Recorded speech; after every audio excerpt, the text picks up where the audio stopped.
I want to continue another topic on the name of God. So as you've been with us, you know that this is something that we're teaching on, and it's really fun, to be honest, to dive into the names of God and really learn. I'm enjoying this as I teach and as I assimilate this information more and connect with Him more. It's not just information, it's the connection with Him. I really enjoy it.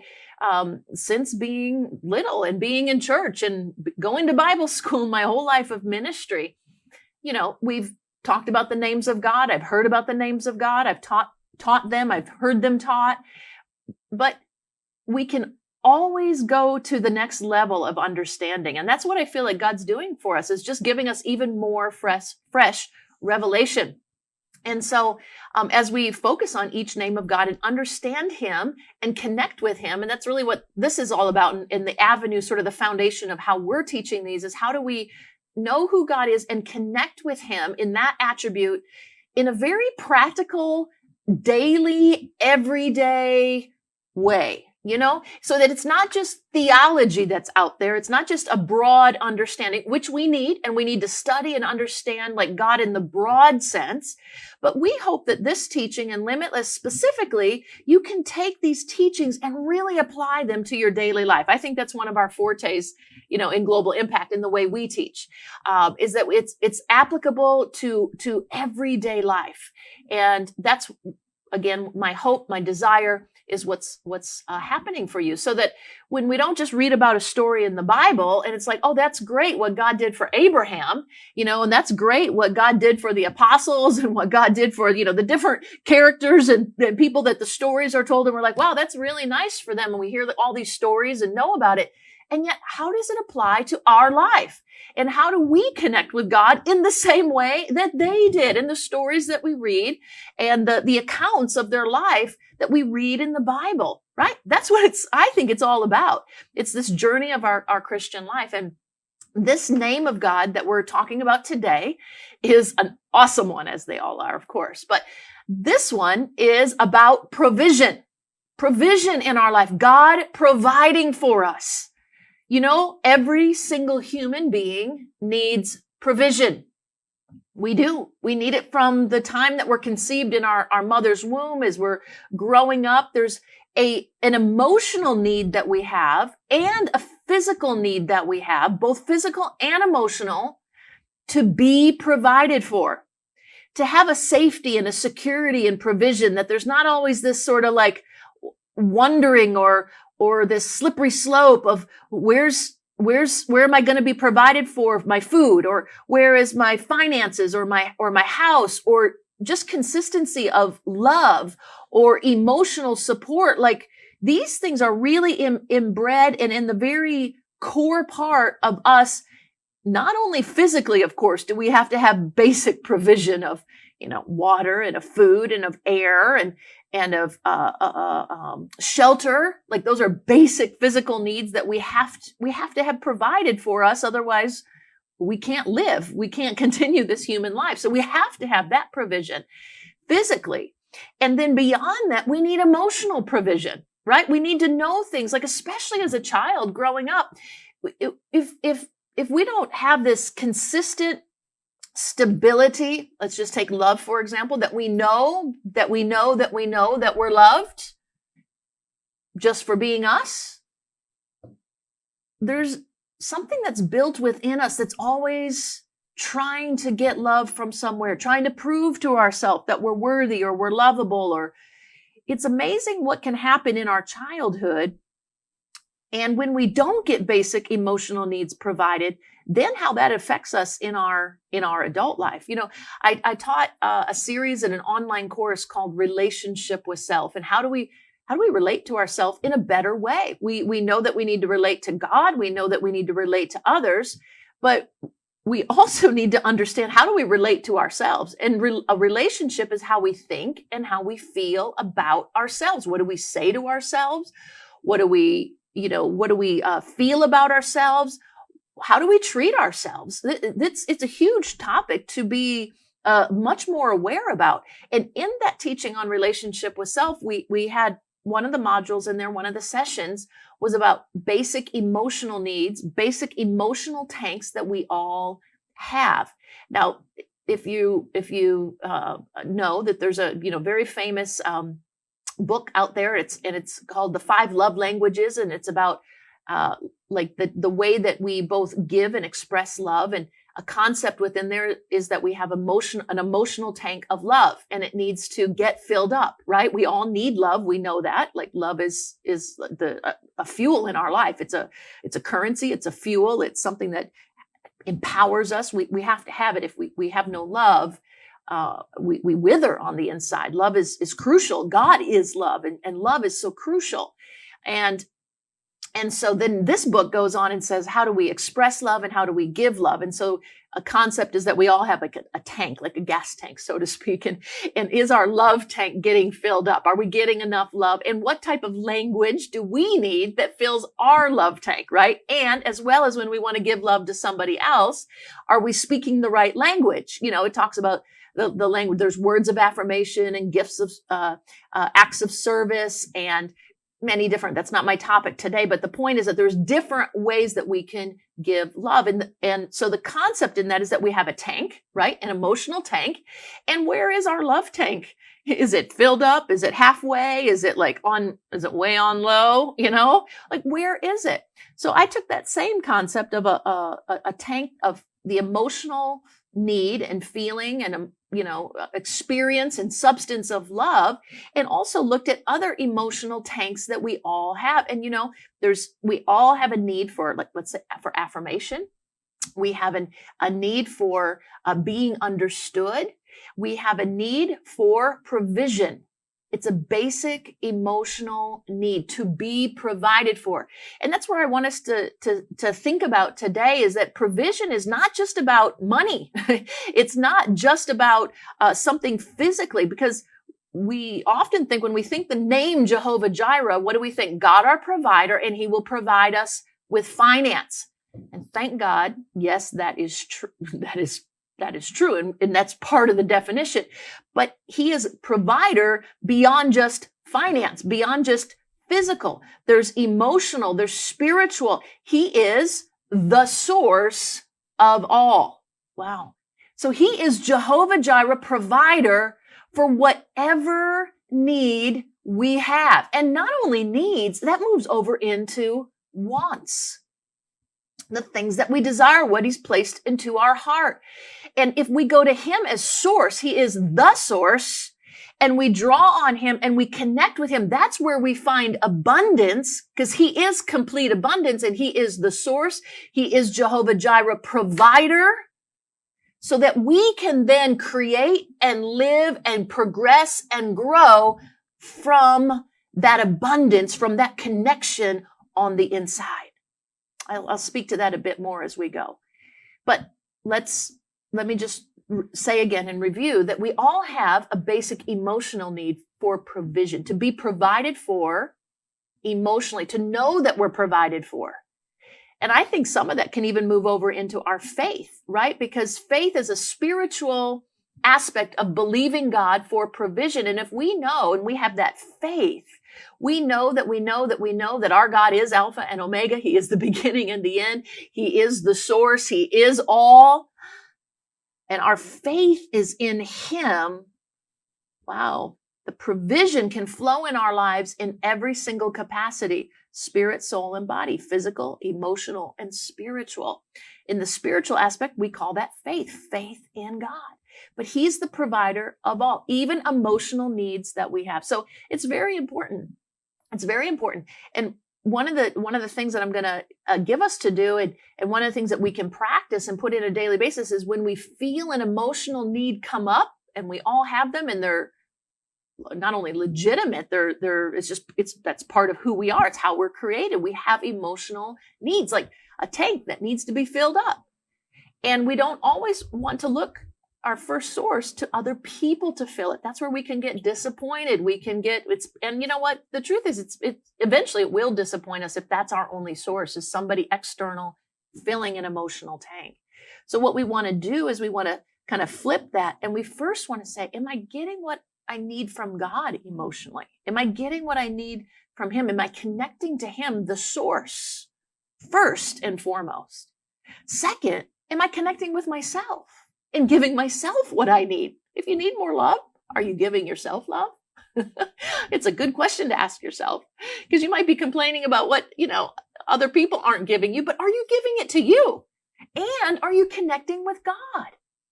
Wow. It's transformative when we can really put this into place.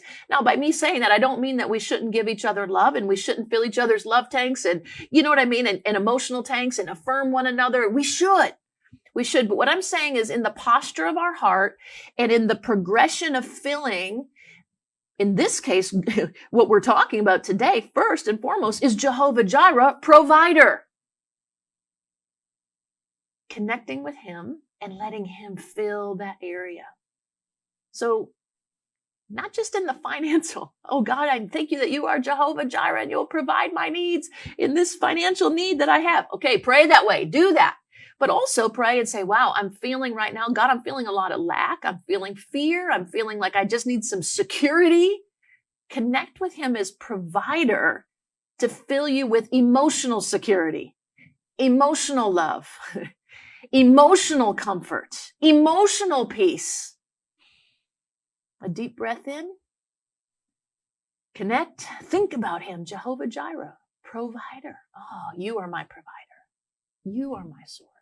And I draw on you. See, there's not, and also like, let's remove all of the hard effort out of it and just receive.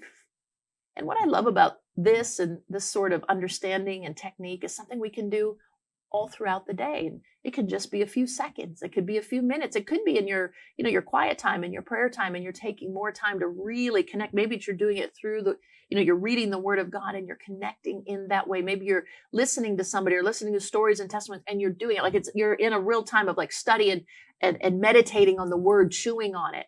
Or it can be just through the day. You are Jehovah Jireh. Oh, I connect with Jehovah Jireh, my provider, for my emotional filling I need right now, for the abundance, to be the source, the spiritual strength, the anointing, the hope, the faith, the provision of money, of finances, of land, of houses. You see, it's all in there. He is Jehovah Jireh, the provider. Now, in the scriptures where he's first named this, we first understand him this way, is the story of Abraham and Isaac. And, it's really actually a fascinating and interesting story, because Isaac is a son of promise, right? And he's a miracle. So I don't think about something in your life that God promised you, right? And you also had a hope and a dream for, and you worked a long time for it. You stayed in faith. You did your part. And finally that promise came. It's there. And there's an element of it too, that it was a miracle. That's what Isaac was. I mean, he's a child that was born to parents that were too old to have a child. It was physically a miracle. And it took a long time of faith to see this manifest, to see him come. And he's a son of promise, saying, through you, God says to Abraham, through you, you're going to be the father of many nations. So can you imagine the hope that's in the son?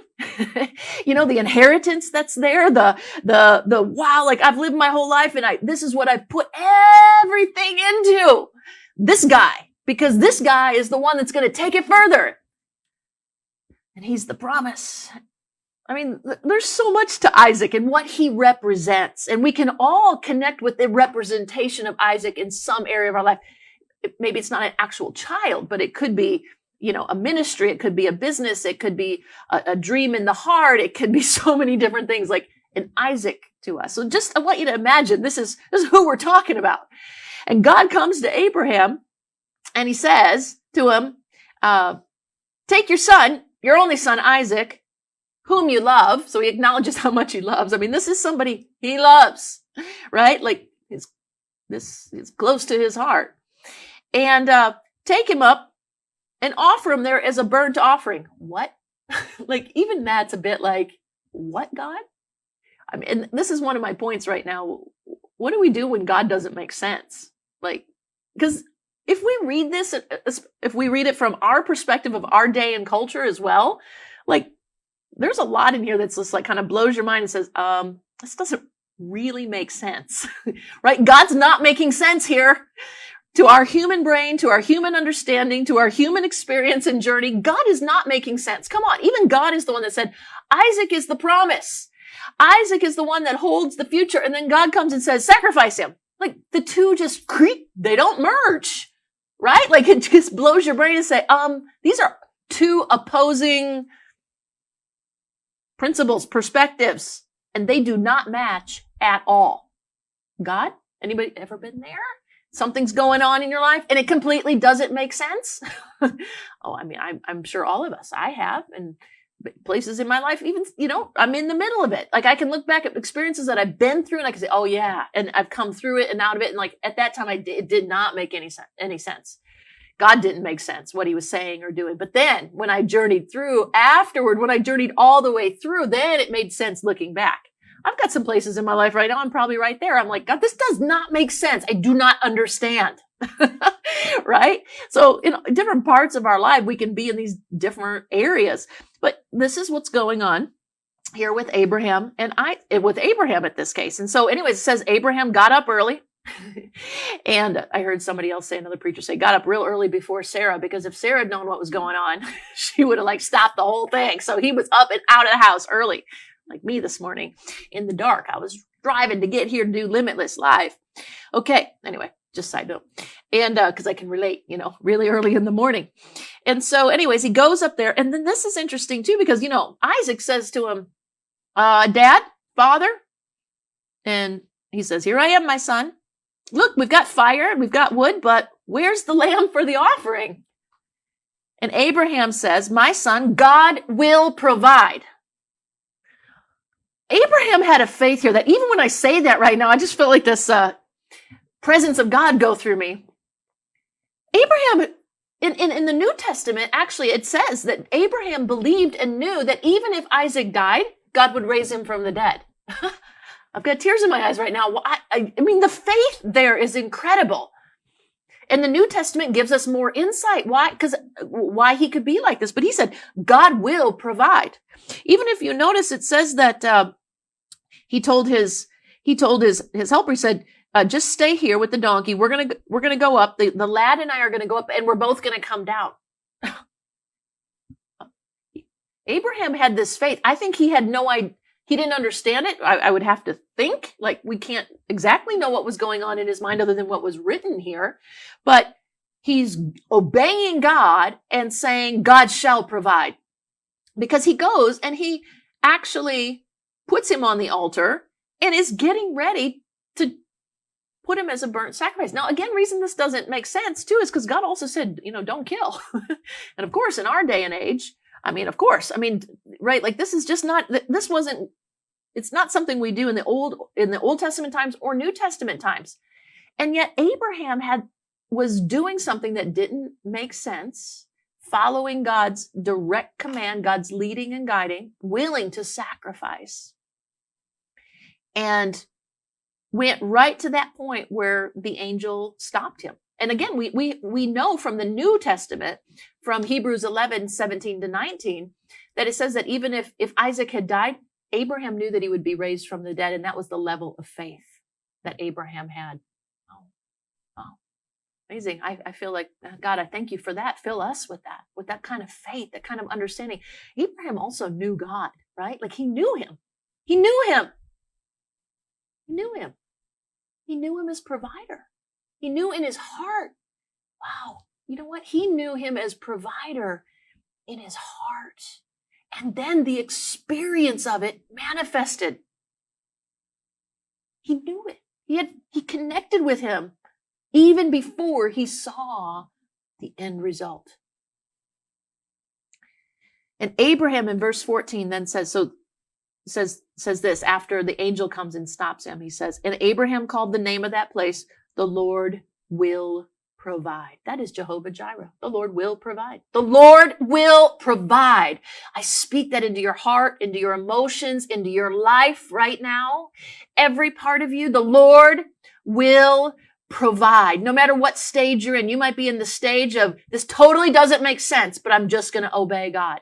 You might be in the stage, here's another stage that I've thought about, is that I think also there was something that was going on here was obviously a testing of the heart of Abraham.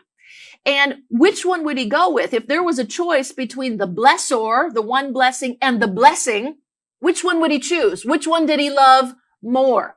How often can our hearts get to that place where, we believe in God, but we're believing God, we work hard, we do what we need to do in our sight, and a blessing comes, and we love the blessing, and we want the blessing. And there's nothing wrong. In fact, I think we should pursue the blessings. We should pursue creating in our life. That's in other topics. But the foundation of it is, if there's a choice between the blesser and the blessing, between God and Isaac here, God is the blesser. God is the one who gave, and Isaac was the blessing and the promise. Which one will you choose?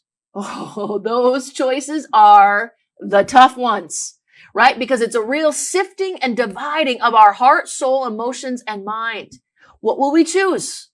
This was a test. I've gone through some of those, and I'm, in my life, I can think back to times where God asked me to choose between two things that were both, it was the blessing and it was the blesser and the blessing. Why? Because it keeps our heart in the right position, right? I mean, ideally what we want to have is always God is number one, right? He's the source, and the blessing is number two.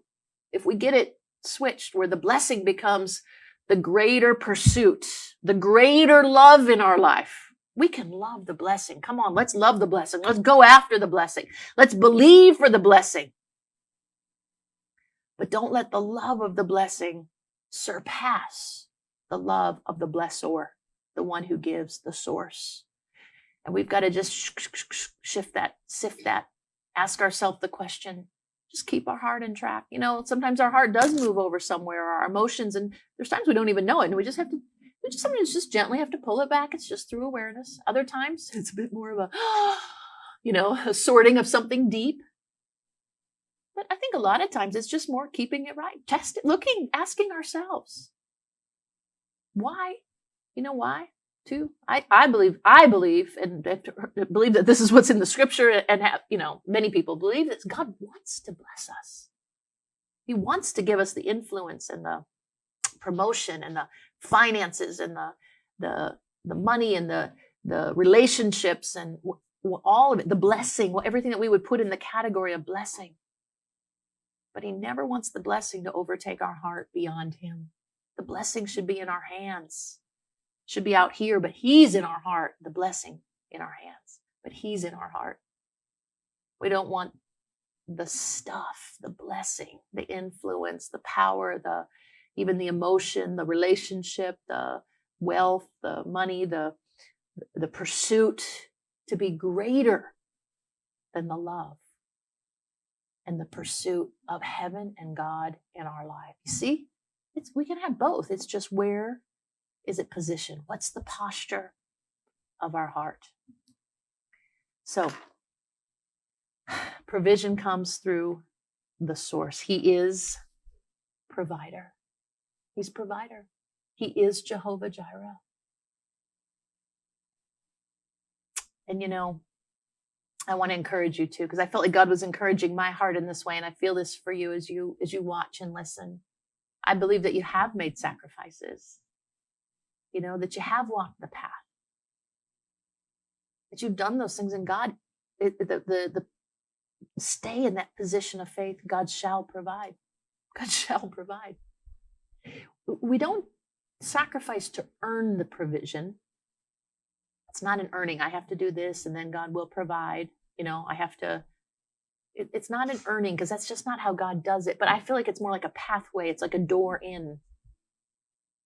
Right? When we sacrifice, when we do something similar to what Abraham was willing to do with Isaac, and let go of something, or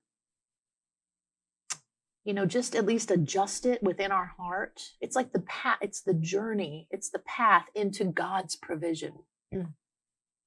Here, it's self-provision. But as we keep him first, and we never let the blessing surpass, the love of the blessing surpass the love of the blesser. And in those times of, we're like the tough choices and also the small adjustments and just little tweakings. That's the path, that's the door, that's the journey of the God provision. And we keep in our heart, God shall provide. God shall provide. God shall provide. He is Jehovah Jireh. What emotional need do you have today, friend? Where do you need God to just be your provider? You're looking somewhere else. You're hoping somebody else would give it. It's not been happening. It's your opportunity to connect with him in that area. He's in you. Jehovah Jireh is within you. He's in your heart. He's in your emotions. He's already there. Just turn your focus inward to him. Jehovah Jireh, he shall provide. He is my provider. He is the source. He is source. There's a difference between the source and channels of provision. There's the source of provision and there's channels of provision. I was thinking about drinking water, and we all need water, right? Where's the source of the water? What's in the water tables of the earth and in the atmosphere? That's where the water comes. That's the actual first source where we get water from. But there's all kinds of channels in which it comes through. Maybe we just have the water bottle and we're drinking from it, but that's not the source of the water. It's just the channel that we're getting the water from. So make sure that you also don't put your faith in the channels. Receive, bless, be thankful, but make sure your heart is always connected to the source. The source. And to me, it's a continual thing. I have to, think about, remind myself, connect in that way. He's the source. These are the channels. I'm appreciative. I love the channels. I want to cultivate the channels. I want to grow the channels of provision in my life. Right? That could be a business that you own, and it's a channel, and you're growing it and you're stewarding it. It could be a ministry. It can be, all these things, many things. But make sure in your heart, and not just make sure like you have to, like you get to. This is more powerful. Like, wow, we get to. This is incredible. Yeah, it's not like, oh, I have to. I need to remind myself. No, it's I get to. He is the source. This is exciting. We have the answer. That's the answer. He's the source. He is full and complete abundance. I get to connect with him and then expand the channels or see more of the channels grow and the provision and the blessing come through that, or I give it out. I love this concept. If I want to create more in my life from abundance, not from scarcity. So I'm not creating more because I feel lack. Oh, I don't have enough here and I don't have enough here and I don't have enough here. Therefore, I have to create so that I can overcome my lack and I can have something. No, instead I have abundance on the inside. That is the source. That is him. That is Jehovah Jireh. And from abundance that we connect to, we know him. We relate to him. Then from there we create. From there we have the wisdom. From there we do our work. We do the practical everyday stuff that takes us forward in life. Connected with the source, Jehovah Jireh. Okay, my friend, again, I speak his love, his grace, his provision to you today. Let your faith be I just see like embers of fire boiling on the inside of you. You have the answer. You have the answer. It's in you. He's in you. You get to connect with Jehovah Jireh, the provider and the source of all. If you're a child of God, he's your dad. He loves you and has a great, great, great plan. Keep him number one. Keep him first. I mean, why would you not? Why would we not? Of course, that's amazing. He's the first and the blessing is second. Okay. I speak life and blessing to you.